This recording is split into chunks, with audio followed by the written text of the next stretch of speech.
በስመ አብ ወወልድ ወመንፈስ ቅዱስ አሐዱ አምላክ አሜን። አንድ አምላክ በሚሆን በአብ በወልድ በመንፈስ ቅዱስም መስከረም 18 በዚች ቀንም ወንጌልን የሚሰብክ የሃይማኖት መምህር አባታችን ኤዎስጣኖስ አረፉ። የዚህም ቅዱስ የአባቱ ስም ክርስቶስ ሞዓ፣ የእናቱ ስም ስነ ሕይወት ይባላል። ሁለቱም ደጋጎች እግዚአብሔርን የሚፈሩና በሕጉ ጸንተው የሚኖሩ ነበሩ። ከዚያ በኋላ በከበረ መልአክ በቅዱስ ገብርኤል አብሳሪነት ይህንን ቅዱስ ወለዱት። ስሙንም የጌታ ጥብቅ ብለው ሰየሙት። ባደገ ጊዜ የዳዊትን መዝሙርና የቤተ ክርስቲያንን መጻሕፍትንም አስተማሩት። ከዚያ በኋላ የእናቱ ወንድም አባ ዘካርያስ ወዳለበት የምንኩሳት ገዳም ወሰዱት። አባ ዘካርያስም የእግዚአብሔርን ጸጋ እንዳደረችበት አውቆ የምንኩስና ሥርዓት አስተምሮ የመላእክትንም ማስኬማ አለበሰው። ከገድሉ ጽናት የተነሳ በገዳም ያሉ አረጋውያንም እስኪያደንቁ ድረስ በጾም በጸሎት የተጠመደ ሆነ። እርሱ በጥበብና በእውቀት የጸና ነውና። ከጥቂት ጊዜ በኋላ ዲቁና ተሾመ። የዲያቆናት አለቃም እንዲሆን እስጢፋኖስም ለቤተ ክርስቲያን አገለገለ። ከዚያ በኋላ ክብር ይገባውና ጌታችን ኢየሱስ ክርስቶስ ከሚካኤልና ከገብርኤል ጋር ተገለጠለትና ሰላምታ ሰጠው። በነፍሃትም መንፈስ ቅዱስን አሳደረበት። እንዲህ አለው፣ ወዳጄ አውስጣቴዎስ ሆይ እኔ ከእናትህ ማኅፀን መረጥኩ። ያለ ፍርሃትና ድንጋጼ ወንጌልን ለብዙዎች ሕዝብ ትሰብክ ዘንድ ከኢትዮጵያ እስከ አርማንያ ድረስ መምህር አደረግኩ። አንተን የሰማ እኔን ሰማ፣ አንተን ያልሰማ እኔን አልሰማም። ጌታችንም ይህንን ተናግሮ ወደ ሰማይ በክብር አረገ። ቅዱስ አውስጣቴዎስም ወደ ጳጳሱ ሂዶ ቅስና ተሾመ። የወንጌልንም ሃይማኖት ይሰብክ ዘንድ ጀመረ። ብዙ ሰዎችም ወደ እርሱ እስቲሰበሰቡ ድረስ በእርሱም እጅ መነኩሰው ደቀ መዛሙርት ሆኑት። ከእርሳቸውም ታላቁ አባ አብሳዲ ነው። ብዙዎችንም የከፋች ስራቸውን አስቶ ከክህደታቸው መለሳቸው። ትምህርቱም በሀገሩ ሁሉ ደረሰ። በመላ ዘመኑም የሰንበታትንና የበዓላትን አከባበር የጸና ሆኖ ተሰራ። ከሐዋርያትም ሕግና ሥርዓት ወደ ቀኝም ሆነ ወደ ግራ ሁሉም ፈቀቅ አላሉም። ወደ ኢየሩሳሌም 2 ጊዜ ሄደ። እግዚአብሔር በእጆቹ የዕውራንን ዓይኖች በማብራት አንካሶችን ጎባጦችን በማቅናት አጋንንትን በማስወጣት ቁጥር የሌላቸው ተአምራትን አደረገ። ከዚህ በኋላ ወደ ኢየሩሳሌም በእግዚአብሔር ፍቃድ ለመሄድ ባሰበ ጊዜ ልጆቹን ሰብስቦ የመነኩሳት ሥርዓት ይጠብቁ ዘንድ ከመናፍቃንም ጋር እንዳይቀላቀሉ አማጸናቸው። ልጁ አብሳዴንም በእርሱ ላይ ሾመውና ወደ ኢየሩሳሌም ሰንበትን እያከበረና የክርስቶስ ሃይማኖትን እያስተማረ ሄደ። ወደ ሊቀ ጳጳሳት አባ ብንያምንም ደርሶ ከእርሱ ቡራኬ ተቀበለ። የሃይማኖትንም አገር ተናግሮ ዳግመኛም ከከበሩ አባቶች በመሳለም በረከትን ተቀበለ። በዮርዳኖስም ተጠመቀ። ከዚያ ወደ አርማንያ ሄደ። ወደ ኢያሪኮ ባህርም ሲደርስ በመርከባቸውም ያሳፍሩት ዘንድ መርከበኞችን ለመናቸው። በከለከሉ ጊዜ አጽፋን በባህር ላይ ዘረጋ።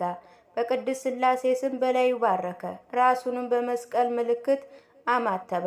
እንደ መርከብ ሆኖለት በላዩ ተጫነ። 2 መላእክትም ቀዛፊዎች ጌታችን እንደ ሊቀ መሐር ሆኑለት።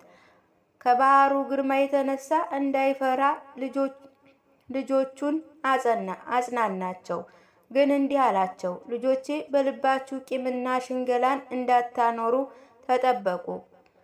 ለእኔ ግን ከእናንተ አንዱ እንደሚጠፋ ይመስለኛል። ይህንንም ሲናገር ልቡ የቂም የበቀል ማከማቻ ስለሆነ ወዲያውኑ አንዱ ከእነርሱ መካከል ሰጠመ።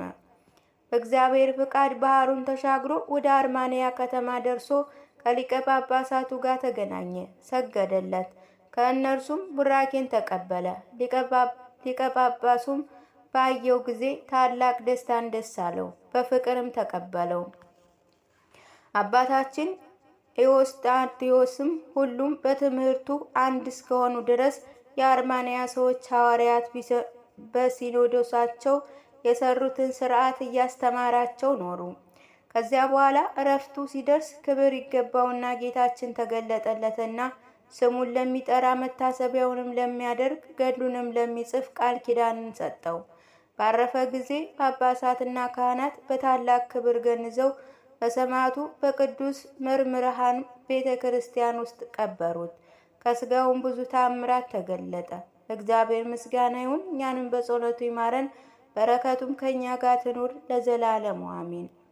በዚች ቀንም የጻድቁ ንጉሥ የቆስጤንጥኖስ እናቱ ለሆነችው እሌኒ መታሰቢያዋ ሆነ። በዚችም ቅድስት ዘመን ክብር ይገባውና የጌታችን የኢየሱስ ክርስቶስ መስቀል ተገኘ። በረከቷ ከኛ ጋር ይኑር ለዘላለሙ አሜን። በዚች ቀንም የደብረ ጽጋግ መምህር አባ አኖሬዎስም አረፉ። በረከቱ ከኛ ጋር ትኑር ለዘላለሙ አሜን። በዚች ቀንም በከሃዲው ዮልያኖስ እጅ ሌላው ቅዱስ መርቆሬዎስ በሰማዕትነት አረፈ። እርሱም አስቀድሞ ክርስቲያን የነበረ ነው።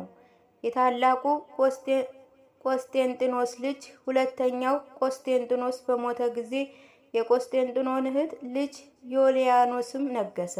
እርሱ ግን ጣዖታትን አመለከ፣ ሰገደላቸው። የክርስቲያን ወገኖችንም አሰቃያቸው። ብዙዎችም በእርሱ እጅ በሰማዕትነት አረፉ። የንጉሱ የልደት ቀን በሆነች ጊዜ የስላቅ የሆኑ ተጫዋቾችን ሰበሰባቸው። ይህ ቅዱስ መርቆሬዎስም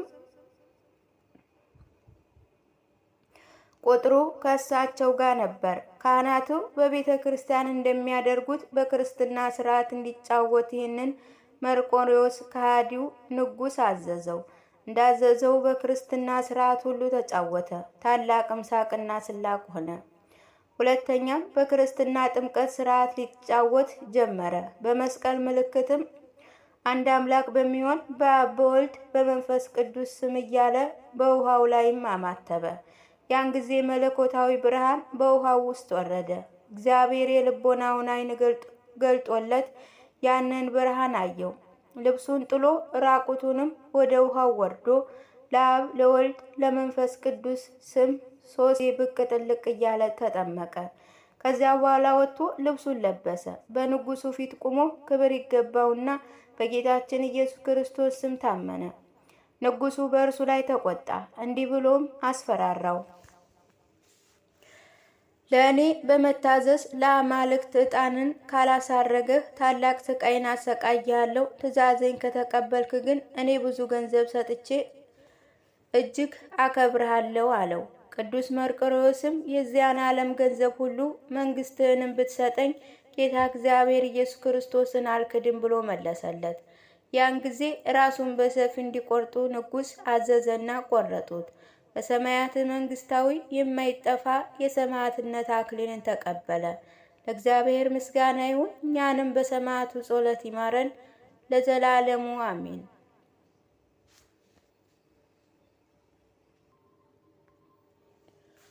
በዚች ቀንም የከበረ የመስቀል በዓል ነው። መታሰቢያውን ልናደርግ ይገባናል። የጌታችን የኢየሱስ ክርስቶስ የመስቀሉ ግርማና ሰላሙ ሁላችን የክርስቲያን ወገኖች ይጋርደናል ለዘላለሙ አሜን።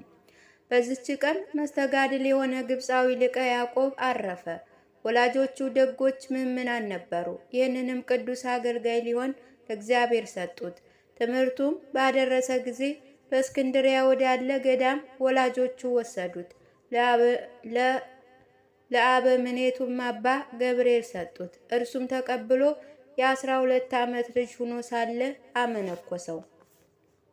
ከዚያ በኋላ 20 ዓመት ሲሞላው ለተጋድሎ ከመምህራን ጋር ወደ በረሃ ወጡ። ከፍታ ያላት ግንብንም አገኝተው አባ ገብርኤልና አባ ያዕቆብ ከላዩዋ ላይ ወጡ። ከዚያም የውሃ ጉድጓድ አለ። ከዚያ ጉድጓድ ውሃ እየቀዱ በገንዳዎች ላይም ያፈሳሉ። የዱር እንስሶችም ሁልጊዜ እየመጡ ከገንዳው ውሃ ይጠጣሉ። አባ ያዕቆብም ያልባቸዋል። ወተታቸውንም አይብ አድርጎ ከመምህሩ ጋር ይመገባሉ። አባ ገብርኤልም ባረፈ ጊዜ በእግዚአብሔር ፍቃድ 12 ገዳማውያን መጡ። በጾምና በጸሎትም በመትጋት የእንስሶች ወተት በመመገብ ከእርሱ ጋር ተቀመጡ። ለገዳም የሚያስፈልገውን ግን ነጋዴዎችም ስንዴን ከሩቅ ያመጣሉ። ከዕለታት በአንዲቱ ዕለት እርስ በርሳቸው እንዲተባባሉ አባ ሙሴ ጸሊም ብናየው ከእርሱ ብንባረክ እንደው እንወድ ነበር። ሰይጣንም በሰማ ጊዜ በመፋቀራቸው ቀንቶ በሙሴ ጸሊም አምሳል በክንፍ እየበረረ መጣ። ሽማግሌ ሲሆን ከቦታዬ ለምን አናወጻችሁኝ አላቸው። እነርሱም የሕይወት ቃል ከአፍ ልንሰማ ከአንተ በረከት ልንቀበል እንወዳለን አሉት።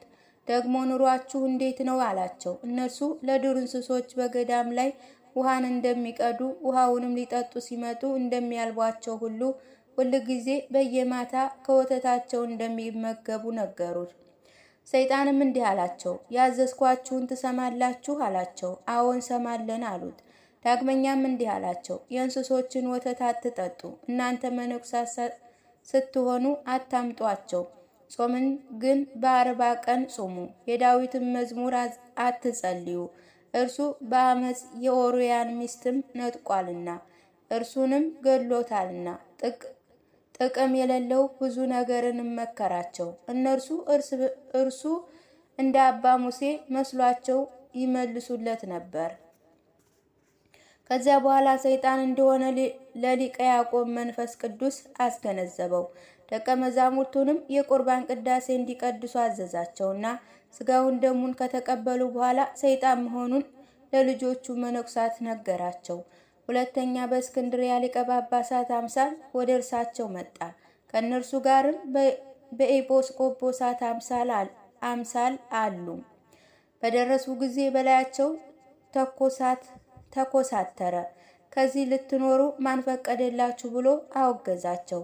ሊቀ ያዕቆብም አይቶ ከደቀ መዛሙርቱ ጋር እጆቹን ዘርግቶ ጸሎትን አደረገ። ወዲያውኑ ሰይጣን ተበተነ። ግን መፈታተኑ አሁንም አልተወም። በሚያስፈራ ዘንዶ አምሳልም ወደ አባ ያዕቆብ የሚመጣበት ጊዜ አለ። በንጉሥ አምሳልም ደግሞ ግንባቸውን በሚያምር ደናግል አምሳልም በአሞራዎችና በቁራዎች አምሳልም ሆኖ በጥፍሮቻቸውም ፊቱን እየነጩ በእንዲህ ያለ ፈተና 7 ዓመት ተፈተነ። ከዚያ በኋላ ትዕግስቱን ድካሙን እግዚአብሔር አይቶ መብረቅን ልኮ ሰይጣንን ቀጥቅጦ በተነው። ያዕቆብ ሆይ ከአንተ የተነሳ ወዮልኝ፣ በጸሎትህ አቃጠልከኝ እያለ ሸሸ። ከዚያ በኋላ ክብር ይገባውና እግዚአብሔር አብድን ወደሚባል ገዳም እንዲሄዱ ሊቀ ያዕቆብን አዘዘው። እርሱም ለልጆቹ መነኩሳት ይህንን ነገራቸው። ከዚያም ግንብ ውስጥ እንዲኖሩ አማጸናቸው። እርሱ ግን ብቻውን ወደ ኢያሪኮ ባህር ዳርቻ ሄደ። መርከብንም ባመጣ ጊዜ ባህሩ ሞገድ ላይ ባረከ። ገብቶ ወደ ተርሲስ ሀገርም እስከ ገባ ድረስ በባህሩ ላይ እንደ ደረቅ ምድር ሄደበት። በሀገሩ ጥጋጥግ አልፎ ሲሄድ በትል የተከበበ ቁስለኛ ሰው አገኘና ሊቀ ያዕቆብ ስምህ ማን ነው ብሎ ጠየቀው። እርሱም ስሜ እንጦኒ ነው፣ አባቴ ለባለ መድኃኒቶች ብዙ ገንዘብ ሰጠልኝ፣ ሊፈውሱልኝ አልቻሉም። መምህር ያዕቆብም ስለ ደዌ ተከዘ። ጸሎቱንም አድርጎ ሁለመናውን በመዳሰስ ክብር ይገባውና በጌታችን ኢየሱስ ክርስቶስ ስም ጤነኛ ሁን አለው። ወዲያውኑም ዳነ። ደቀ መዛሙሩም ሆኖ ተከተለው። ከዚያ በኋላ ከረዲኡ ጋር ሲጓዝ ሀገር አምድ ደረሱ። የንጉሥ አንስጦስንም ልጅ እየአበድ ራሱን በድንጋይ ሲደበድብ አገኙት። እርሱን በመያዝ የሚችል አልነበረም። ሊቀ ያዕቆብም ይዞ ያመጣለት ዘንድ ረዱን አዘዘው። ባቀረበለት ጊዜ በከበረ መስቀል ምልክት አማተበበትና ክብር ይገባውና በጌታችን ኢየሱስ ክርስቶስ ስም ከሰውየው ወጥቶ እንዲሄድ ሰይጣንን አዘዘው። ያን ጊዜ በጥቁር ባሪያ አምሳል ወጣ። የንጉሥም ልጅ በከበረ ሊቀ ያዕቆብ ጸሎት ዳነ። አባቱና ወገኖቹ ሁሉ በታላቅ ደስታ ደስ አላቸው። ንጉሡ ለከበረ ሊቀ ያዕቆብ ብዙ ገንዘብ ሊሰጠው ወደደ። እርሱ ግን አይሆንም አለ። ምንም አልተቀበለም። ክብር ይገባውና በእግዚአብሔር ትእዛዝ አብዲና በሚባል አገር የገዳም አበምኔት ከሆነ ከአባ ቦርሶቦ ጋር ተገናኝተው በአንድነት ተጓዙ። በጉዞ ላይ እያሉ እንጦኒ በሆዱ ተቅማጥ በሽታ ታመመና በሶስተኛ ቀን አረፈ። ቀበሩትም። ስማ አውርሳ ከሚባል አገር በደረሱ ጊዜ የአገረ ገዢውን ልጅ ታሞ አገኙት። በሊቀ ያዕቆብም ጸሎትም ዳነ። መኮንኑ ልጁ እንደዳነ አይቶ በታላቅ ደስታ ደስ አለው። እስከ ዕለተ ሞቱ ረድኢ የሆነው ዘንድም ለከበረ ያዕቆብ ልጁን ሰጠው። የልጁም ስም ፍቅሩ ነው። ወደ ሊቀ ቦርሶ ገዳም በቀረቡ ጊዜ መነኩሳቱ ተቀበሏቸው። በብዙ ምስጋና እየዘመሩ አስገቧቸው። በዛችም አገር ጎን የታነጸ የጣዖት ቤት አለ። ስሙ ሰሚር የሚባልም የፋርስ ንጉሥ በየዓመቱ እየመጣ ለጣዖታት በዓልን ያከብራል። የከበረ ሊቀ ያዕቆብም መነኩሳቱን እንዲህ አላቸው፣ እነሆ የፋርስ ንጉሥ እንደመጣ ሰምታችኋል። የክብር ባለቤት ስለሆነው ክርስቶስም ስለ ስሙ ኑ ደማችንን እናፍስስ። መነኩሳትም በዚህ ምክር እየተስማሙ ሳሉ የንጉሱ ጭፍሮች ወደዛ ገዳም ደረሱ። መነኩሳቱንም ጥቁር ልብስን ለብሰው አዩአቸውና እናንተ ምንድናችሁ? ከአማልክት ማንን ታመልካላችሁ? አሏቸው። ቅዱሳን መነኩሳትም እንዲህ አሏቸው፣ እኛ ከሰማያት የወረደውን በመንፈስ ቅዱስ ክብር ከቅድስት ድንግል ማርያም ሰው የሆነ የሕያው እግዚአብሔርን ልጅ ክብር ይገባውና ጌታችን ኢየሱስ ክርስቶስ እናምናለን። ጭፍሮቹም ወደ ንጉሥ አቀረቧቸው። በደረሱ ጊዜ የክብር ባለቤት በሆነ በክርስቶስ ስም በንጉሱ ፊት ታመኑ። ንጉሱም በሀገራቸው መሪር አባ በርሳቦ የኔንና የወንድሞቼ መነኩሳት አገራቸው ሮም ነው አለ። አባ ያዕቆብም የኔ አገር ግብጽ ነው አለ። ንጉሱም የአባ ያዕቆብን ቃል ሰምቶ ሊገድለው አልፈለገምና ብቻውን እንዲገድሏቸው አዘዘ። ከግብጽ ሰዎች ጋር ቃል ኪዳን ስላለው መነኩሳቱን ግን ደማቸው እስኪፈስም ገርፈው ከእስር ቤት እንዲጥሏቸው አዘዘ። የእግዚአብሔርን መልአክ ፈወሳቸው። በማግስቱ ጤነኞች ሆነው ባገኟቸው ጊዜ ብዙ ሀብት እንዲሰጧቸውም ተስፋ ሰጣቸው። እነርሱ ግን ቃሉን አቃለሉ። ንጉሱ በወይን መርገጫ ውስጥ በማስረገጥ በግርፋት ጥርሶችን፣ የእጆቻቸውና የእግራቸው ጥፍሮችን በማውለቅ 7 ቀኖች ያህል አፍንጫቸውን፣ ከንፈርን፣ ጆሮዎች በመቁረጥ እንዲያሰቃዩአቸው አዘዘ። በ8ኛ ቀን ራሳቸውን ይቆርጧቸው ዘንድ አዘዘ። መምህራን ሊቀ በርሳቦም እየአንዳንዱ ለሰያፍ ከሰጧቸው በኋላ 10 መነኩሳትም ተቆረጡ። የንጉሱ የፈረሶች ባልደራስ ያን ጊዜ ለቅዱሳን የወረዱትን አክሊሎች አየ። ትጥቁንም ፈቶ ጥሎ ክብር ይገባውና በጌታችን ክርስቶስ ታመነ። እርሱንም አንገቱን በሰይፍ ቆረጡት። መምህር በርሳቦም ልጆቹ ከተቆረጡ በኋላ አንገቱን ዘርግቶ ሰያፊውን የታዘዝከውን ፈጽም አለው። ያን ጊዜ ሰያፊው ቆረጠው። ምስክርነታቸውንም ነሐሴ 28 ቀን ፈጸሙ። ንጉሱ ስጋቸውን በእሳት እንዲያቃጥሉ አዘዘ። ምድርም ተከፍታ ስጋቸውን ሰወረች። ንጉሱም አፍሮ ወደ አገሩ ሊሄድ ወደደ። ያን ጊዜ አባ ያዕቆብ ወደ እግዚአብሔር ጸለየ። ከሰማይ ከጠቆረ ደመና ጋርና ከሚከረፋ በረድ ጋር እሳት በንጉሱ ላይ ዘመነ። ከሰራዊቱ ሁሉ ጋርም ተቃጥሎ ጠፋ። ከእርሱም አንድስ እንኳ አልቀረም። የዛች ሀገር ሰዎችን በሰሙ ጊዜ ሁሉም ወጥተው ፈረሶቻቸውን፣ ዕቃቸውን፣ ገንዘባቸውን ወሰዱ። ወደ ሊቀ ያዕቆብ አምጥተው እነዚህ ገንዘቦች ለምትሻው ስራ ውሰድ አሉት። እርሱም አልተቀበላቸውም። ግን በሰማዕትነት መቃብር ላይ ቤተክርስቲያን እንዲሰሩ አዘዛቸው። ቤተክርስቲያንም እስከ ዛሬ አለች። ከዘመናት በአንዲቱ አገር ቸነፈር ሆነ። ወደ ሊቀ ያዕቆብም እንዲጸልዩላቸው ላኩ። እርሱም ሰምቶ እጅግ አዘነ። ማዕጥንትም ይዞ ወደ ቤተ ክርስቲያን ገብቶ ረጅም ጸሎት ጸለየ። ዕጣንንም አሳረገ። ከዚያ ወጥቶ መልእክተኞችን አትፍሩ፣ አትጨነቁ፣ በሰላም ሂዱ አላቸው። በደረሱ ጊዜ አገሪቱ ጤነኛ ሆና አገኟት። ደስ ብሏቸውም የሊቀ ያዕቆብን አምላክ አመሰገኑ። ዳግመኛም ለከበረ ሊቀ ያዕቆብ ዳንኤል የሚባል ረድእ ነበረው። ደግሞ ለቅዱስ ያዕቆብ ወዳጁ የሆነ አገረገዥ አለ። ለአገረገዡም ወደ ቅዱስ ያዕቆብ ከአባቱ ጋር የምትመጣ ብላቴና አለችው። ረድኡን ዳንኤልን በኃጢአት ልትጥለው ፈለገችው። እምቢ ባላት ጊዜ ከአባቱ አገልጋይ ጸነሰችና በሊቀ ያዕቆብ ረድእ አመካኘችበት። አባቷም ሰምቶ መምህር ያዕቆብን ደቀ መዛሙርቱ ሊገድል ሂዶ በጉዞ ላይ ሳለ በላዩ ከሰማይ መብረቅ ወርዶ ዓይኖቹን አሳወረ። የመኮንኑ ልጅ ከወለደች በኋላ ወደ ከበረ መምህር ያዕቆብ በጉባኤ መካከል ሕፃኑን አባትህ ማን እንደሆነ ትናገር ዘንድ ክብር ይገባውና በጌታችን ኢየሱስ ክርስቶስ ስም አዝሃለሁ አለው። ሕፃኑም አባቴ የእናቴ የአባቱ አገልጋይ እገሌ ነው አለ። የተሰበሰበውም ሕዝብ ሰምቶ አደነቁ፣ የተመሰገነ እግዚአብሔርንም አመሰገኑ። ከዚህ በኋላ እረፍቱ ሲቀርብ ደቀ መዛሙሩን እንዲህ ብሎ አዘዘ። ከዚህ ዓለም የምለይበት ጊዜ ደርሷል። በምሞት ጊዜ ከአባ በርሳቦንና ከልጆቼ ጋርም ቅበሩኝ። ይህም ብሎ በሶስተኛ ቀን አረፈ። መላእክትም ወደ ኢየሩሳሌም ሰማያዊት ነፍሱን በክብር አሳረጉ። እግዚአብሔር ምስጋና ይሁን። እኛንም በዚህ ጻድቅ ጸሎት ይማረን፣ በረከቱም ከእኛ ጋር ትኑር ለዘላለሙ አሜን። በዚች ቀን የቀሲስ እስጢፋኖስና የሰማዕቱ ኒቄጣ መታሰቢያቸው ነው። ዳግመኛም የቶማስና የሊቀ ጳጳሳት አትናቴዎስ አጽማቸው የተገኘበት ድንቅ ተአምራት የሚያደርግ የአባ ፈላትያዎስና የባሕታዊ አባ ኖብ የአቦሊዮም ማህበር የሆነ የ40 ወንዶችም የ20 ሴቶች ሰማዕታት መታሰቢያቸው ነው።